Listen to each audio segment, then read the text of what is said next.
Taong 2024 nang una natin silang makilala. Mag-asawang nangangarap ng maayos sa tahanan dahil ang kanilang bahay ay sako at kumot ang dingding.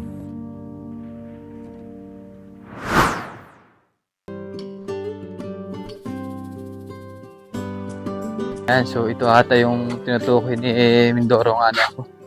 No? Ito ba yun, tol? Yung bahay niya. Magandang hapon po. So ito yung bahay nila mga babayan. Trapal. At kumot pala ang pandingding ni nanay, oh. Kumot. May kaba sa tuwing uulan, sa tuwing babagyo.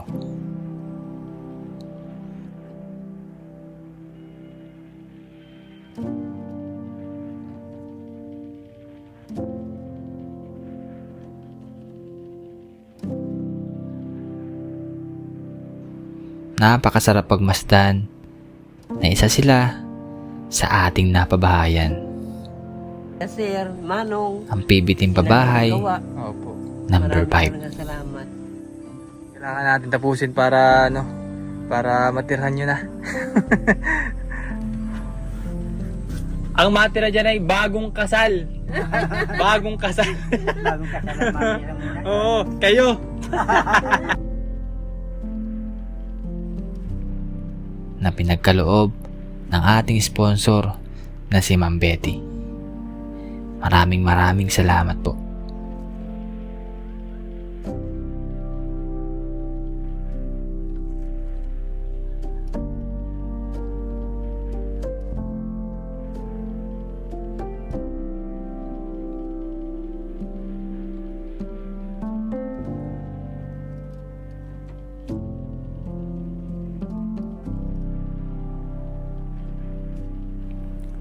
Sa pagtagal ng panahon ay naging mas close tayo sa kanila. At buwan-buwan natin silang dinadalaw upang kamustahin ang kanilang kalagayan.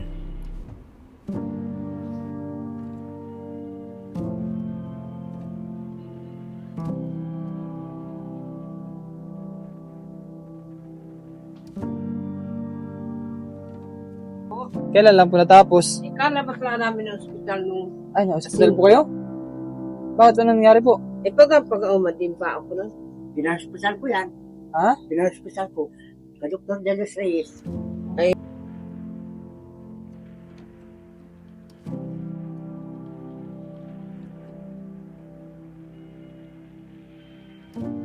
Nakakabigla nga, noong November 2025 ay dinapuan ng sakit si Tate Tanggol at biglang namaalam.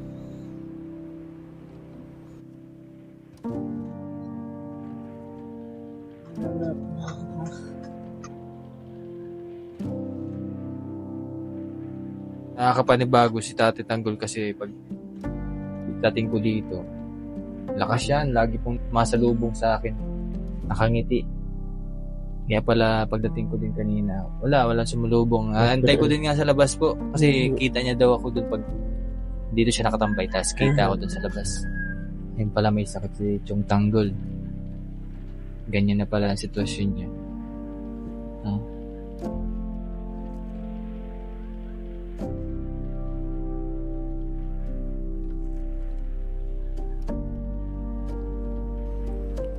Nagpatuloy ng buhay si Nanay Bibilita kahit mahirap, kahit masakit. High blood.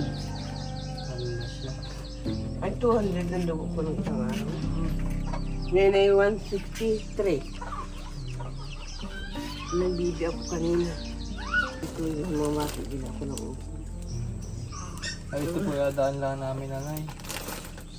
Para sa inyo. Ano mo, be? Labas. Alabas ko. Marami.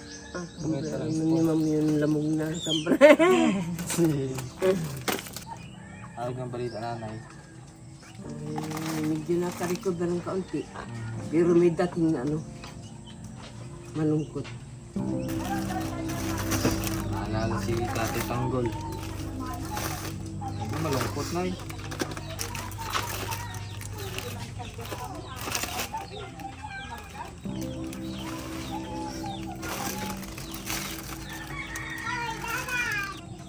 Hindi man sir maiwasan.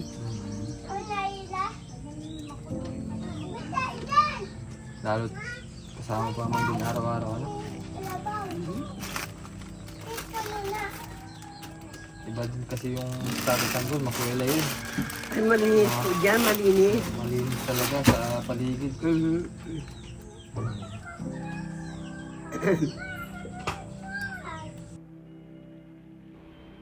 Pero hindi ko akalain na ilang buwan lang ang nakalipas ay susunod din siya kay Tatay Tanggol.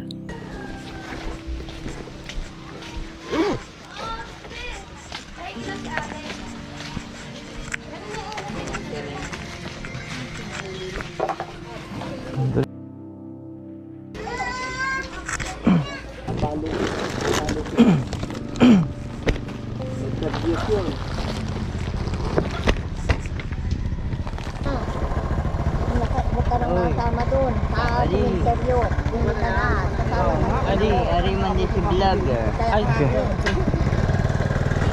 Kala ko nga ni kay kasama. Dala-dala mo na yung timba. Inano ko lang at nakamalimutan na eh. Ayun ay may... Yan nga pala aalagyan namin ng yelo. Ay sa'yo, ay sa ba yun? Tama po. Ayun mo. Condolence po. Ayan na, ayan. Nabi na yata ko yung tubig na sabi kasi rin mo. Hey, thank you po.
Sa maikling panahon na ating pinagsamahan, ay sana po ay napasaya ko kayo.